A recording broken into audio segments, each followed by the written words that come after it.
KKMD 575와 미 군사 전문지 워존 번역. F-22 랩터보다 강력하다? 신형 엔진 WS-15를 탑재하고 날아오른 J-20. 미국에 도전하는 중국의 항공 엔진 굴기. 굴기라는 단어는 몸을 일으킨다는 뜻과 보잘것없는 신분으로 성공하여 널리 이름을 떨친다는 뜻을 지니고 있습니다. 이미 알고 계시겠지만 이 굴기라는 단어를 가장 많이 사용하고 있는 나라가 바로 중국입니다. 벌써 10수년 가까이 지난 이야기지만 중국 칭다오, 청도에 우리 교민들이 많이 거주하고 있었을 때 그 자녀들에게 공인영어 시험인 탭스를 가르치기 위해 모두 합쳐 2달 정도 칭다오에 체류했던 적이 있었습니다. 그때 칭다오에 있는 유명 백화점에 전시되어 있었던 아주 생소한 모습을 지닌 거대한 크기의 첨단 전투기를 목격했던 적이 있습니다.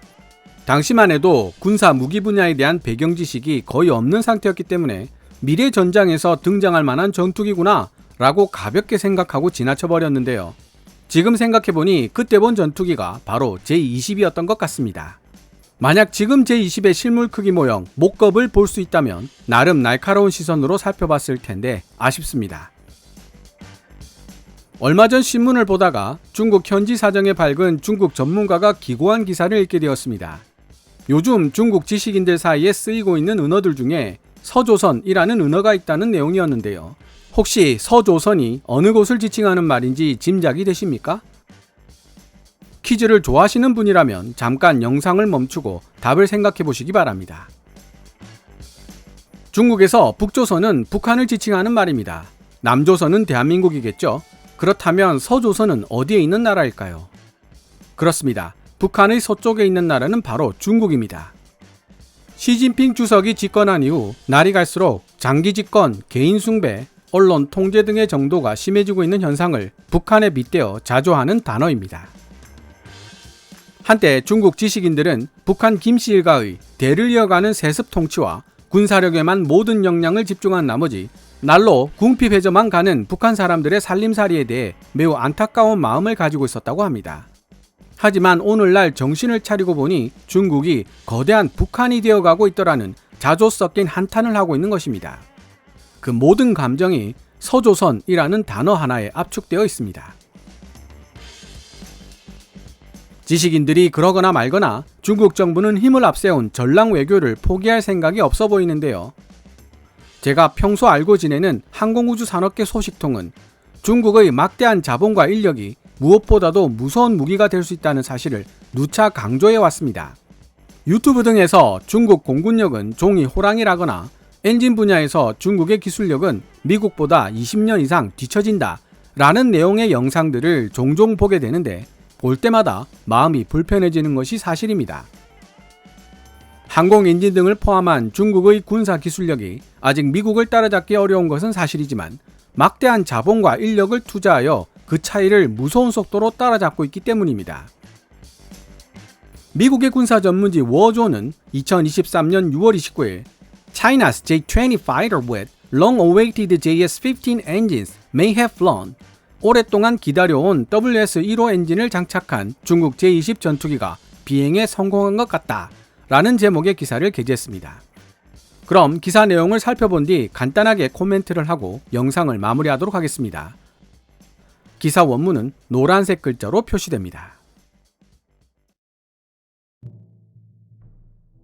WS-15 엔진 2개를 장착한 스텔스 전투기 J-20의 테스트 비행 성공은 여러가지 의미에서 중요하면서도 오랫동안 기다려왔던 발전이 될 것이다. 최근 중국의 J-20 스텔스 전투기가 자체 기술로 개발한 신형 엔진 WS-15를 장착한 채 처음으로 비행에 성공한 징후가 포착되었다. 만약 사실이라면 이번 테스트 비행 성공은 지칠 줄 모르고 계속되어 온 J-20 설계 및 WS-15 터보팬 개발사의 중요한 이정표가 될 것이다. 이번 테스트 비행에서 유출된 것으로 알려진 사진과 영상들이 소셜미디어에서 점점 더 많이 유포되고 있다. 이번 테스트 비행은 어제 6월 28일 이루어졌으며 제20의 제조업체인 청두의 메인 테스트 비행장에서 수행된 것으로 보인다. 유포된 이미지들의 화질이 좋지 못해 이것 하나만 보고 문제의 제20에 탑재된 엔진이 정말 신형 WS15인지 아니면 지금까지 사용되어 오던 WS10 시리즈인지를 판단하기 어렵다. 제20 시제기 및 최초로 양산되었던 1차 생산분에는 러시아제 AL31 터보팬이 장착되어 동력을 공급했다. 엔진을 교체하여 비행한 것으로 알려지고 있는 제20에 신형 엔진 WS15가 장착되어 있는지 여부를 확인할 수 있는 가장 손쉬운 방법은 배기 노즐을 자세히 살펴보는 것이다.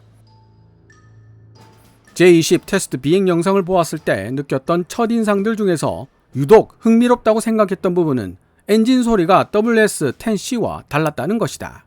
뭐랄까, 이번 제20의 엔진음은 보다 둔탁해졌고 깊은 울림이 생겼다.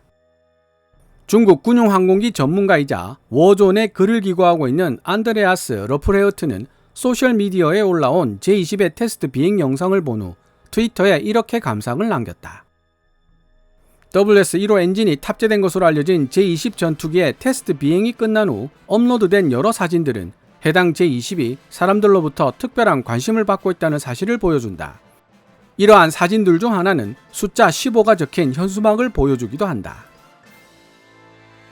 1990년대로 거슬러 올라가는 것으로 알려진 WS15 엔진에 대한 세부 사항은 대부분 극비로 취급되고 있으며 현재까지 시제품의 이미지나 실물 크기의 목겁 등은 공개되지 않은 것으로 보인다. 언론 보도에 따르면 WS15 엔진의 시제품은 애프터버너를 사용하여 최소 36,000파운드의 추력을 생성할 수 있으며 궁극적인 목표는 4만 파운드의 추력을 달성하는 것이라고 한다. 현재까지 개발된 WS10 파생형들 중에서 가장 강력한 애프터버너 기능을 가진 종류는 32,000에서 35,000파운드의 최대 추력을 낼 수 있는 것으로 알려져 있다. 추력 편향 노즐을 갖춘 WS10 파생형도 개발된 바 있으며 추력 편향 노즐은 향후 등장할 WS15 개량 버전에서 다시 탑재될 가능성이 있다. 한동안 WS15 엔진으로 구동되는 제20이 등장할 것이라는 소문이 자자했었다. 동시에 지난 1년 동안 이 소문이 현실화될 가능성이 높다는 징후들도 다수 있었다. 2022년 3월 언론들은 WS15 엔진을 탑재한 제20이 비행했다고 보도했지만 실제로는 두 엔진 중 하나만 WS15였던 것으로 생각되고 있다. 그리고 2022년 12월 좀 더 개량된 제20으로 보이는 파생형의 모습이 온라인에 등장했다. 이때 등장한 개량형 제20이 지니고 있는 새로운 기능들 중에 업그레이드된 엔진이 포함되어 있다고 보는 것이 합리적일 것이다. 이렇게 등장한 제20의 새로운 파생형은 종종 제20B라고 불리고 있지만 완전하게 공식적인 명칭으로 굳어진 것으로는 보이지 않는데 2021년에 처음으로 공개된 복자형 제20도 종종 제20B라고 불리고 있어 혼동되지 않게 구분할 필요가 있다. 세계 유명 군사 전문지 제인즈가 보도한 내용에 따르면 중국 국영기업 항공엔진집단공사 AECC의 계열사인 베이징 항공자재연구소 소속 장용 사업감독관은 2023년 3월 한 행사에서 WS10과 WS15 엔진의 대량 생산에 성공했다고 말했다. 장용 사업감독관은 베이징 항공자재연구소가 기술적 관점에서 모든 애로사항을 해결한 이후에 비로소 WS15 엔진의 양산이 시작되었다고 덧붙였다. 항공 전문지 Flight Global 또한 당시 장용 사업감독관의 발언은 WS15 엔진을 제20에 통합하는 데 큰 진전이 있었음을 시사하는 것이라고 별도로 보도했다. 제20에 장착된 기존 WS10 엔진보다 4,000파운드 이상, 어쩌면 엔진 하나마다 4,000파운드 더 높은 추력을 낼 수 있는 WS15 엔진은 이미 상당한 수준에 도달해 있는 제20에게 한 단계 더 높은 성능 향상을 제공할 수 있다. 적어도 이론적으로는 오늘날 실전 배치되어 널리 사용되고 있는 두 종류의 5세대 전투기, 즉 미국의 F-22 랩터나 F-35 라이트닝 II보다 더 강력한 추력을 낼 수 있다는 의미다. F-22에 탑재된 두 개의 프렛 앤 휘트니 F-119 엔진은 애프터버너를 통해 각각 최대 35,000파운드의 추력을 낼 수 있다. F-35A와 F-35C에 탑재된 프렛 앤 휘트니 F-135 엔진은 최대 43,000파운드의 추력을 낼 수 있도록 업그레이드 되었지만 이들은 모두 엔진이 하나뿐인 단발 전투기이다. 특히 F-22는 애프터 기능을 사용하지 않고서도 초음속을 유지할 수 있는 슈퍼 크루징 기능을 갖추고 있어 빠른 속도로 유명세를 떨쳤다. 신형 WS15 엔진의 연비가 구형 WS-10 시리즈와 어느 정도로 차이가 날지는 확실하지 않다. 만약 신형 엔진 WS-15가 연료 효율 측면에서 개량된 부분이 있다면 장거리 임무를 실행할 수 있도록 설계된 것이 분명한 제20에게 또 다른 이점을 줄 수 있다. 적어도 오늘날 미군이 미래 공중전을 계획하고 실행하는 데 있어 최고로 위협적인 요소들 중 하나가 바로 중국의 제20이다. 물론 미국 고위 관리들은 미 공군 전력을 현대화시키려는 노력이 빠른 페이스로 진행되고 있는 한 제20의 나날이 개선되고 있는 전투 능력에 대해 크게 걱정하지 않는다고 말했다. 미 공군과 미 해군 모두 각각 독립적이지만 서로 긴밀하게 얽혀있는 차세대 공중우세기 NGAD 개발 계획을 통해 새로운 6세대 스텔스 전투기뿐만 아니라 다수의 첨단 공중전 능력을 획득하기 위해 노력하고 있다. 미 태평양 공군사령관 케네스 윌즈바하는 중국 제20이 크게 걱정할 만한 존재는 아니라고 2022년 9월 기자들에게 말했다. 단언컨대 우리는 제20들을 면밀하게 관찰해 왔으며 중국인들이 제20에 대해 어떤 생각을 하고 있는지 어떻게 운용하고 있는지도 주의 깊게 살펴보고 있는 중입니다.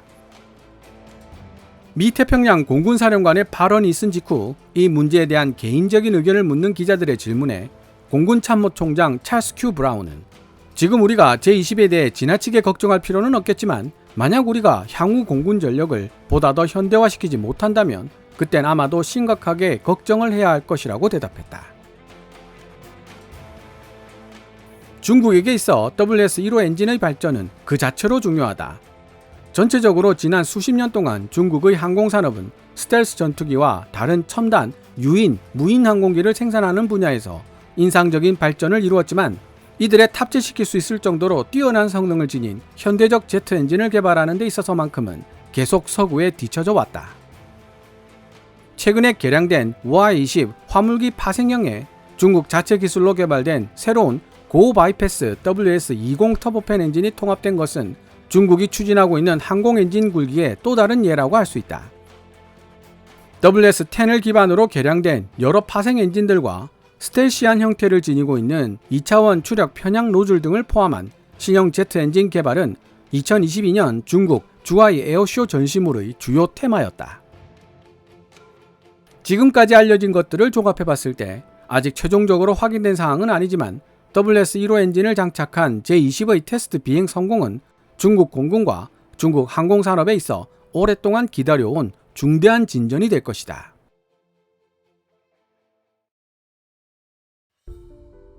지금까지 미국의 군사 전문지 워존이 2023년 6월 29일 게재한 기사를 번역해보았습니다. 적어도 항공 엔진에 있어서만큼은 중국이 미국에 비해 한참 뒤처져 있을 것이라는 세간의 인식이 무색해지는 기사 내용인데요. 제가 지금까지 구독한 해외 군사 전문지 중에서도 워존은 신뢰성 있는 자료를 바탕으로 한 객관적이고 깊이 있는 분석을 보여주는 매체입니다. 워존이 가장 경계하고 있는 동시에 깊은 관심을 가지고 취재하는 존재가 바로 중국의 제20이죠. 한때 인도 레이더 기지에서 제20을 포착했다는 이야기가 나오면서 제20의 스텔스 성능에 대한 여러 가지 이야기들이 나왔는데요. 지난 5년간 해외 군사 전문지들을 읽어본 개인적인 생각으로는 제20의 스텔스 성능을 결코 얕잡아보면 안 된다고 생각합니다. KF-11 보람의 설계에도 참여했던 국내 전투기 전문가에게 제20의 성능을 폄하하는 국내 네티즌들이 많은데 개인적으로는 제20이 상당히 위협적으로 보인다. 이에 대한 의견을 말해달라고 서면 인터뷰를 시도해보았습니다. 저 역시도 우리에게 가장 위협적인 요소가 바로 중국 제20이 될 것이라고 생각합니다. 만약 대한민국이 북한과 분쟁 상태로 접어들게 되었을 때 중국이 지상군 지원을 하지 않더라도 공군 지원, 특히 스텔스 형상인 제20을 한반도에 침투시켜 북한을 지원할 확률이 높다고 생각하기 때문이죠. 중국의 제20은 아직도 지속적으로 개량되고 있으며 최근 결과물로 봤을 때 신형 엔진 개발에도 거의 성공한 것으로 파악되고 있습니다. 제20의 돌출 형상적 장비를 통해 분석해본다면 5세대 전투기 항전 장비의 특징인 전자광학 추적 장비 EOTS를 내부에 수납하고 전자광학 분산 개구 적외선 시스템 EODAS 및 편대간 데이터 링크까지 존재할 것으로 파악됩니다. 중국이 스텔스에 대해 연구해온 역사 또한 결코 짧지 않기 때문에 F-35보다는 떨어지지만 0.01제곱미터인 에로급 스텔스 성능에 근접할 것으로 추정됩니다. 다시 한번 말씀드리지만 대한민국 영공 안보에 지속적으로 위협을 가할 가능성이 가장 높은 기종은 중국의 제20이라고 볼 수 있습니다. 오늘 KKMD에서 준비한 내용은 여기까지입니다. 방송되었던 내용들은 KKMD 공식 블로그에서도 만나보실 수 있으니 구글이나 네이버 검색창에서 KKMD를 검색해 보시기 바랍니다. KKMD는 여러분들께서 챙겨봐 주시는 광고 수익으로 운영되고 있으며 영상 제작을 지원하고 싶다면 후원 멤버로 가입해 주시면 됩니다. 지금까지 시청해 주셔서 감사합니다. Caveins Military 채널 KKMD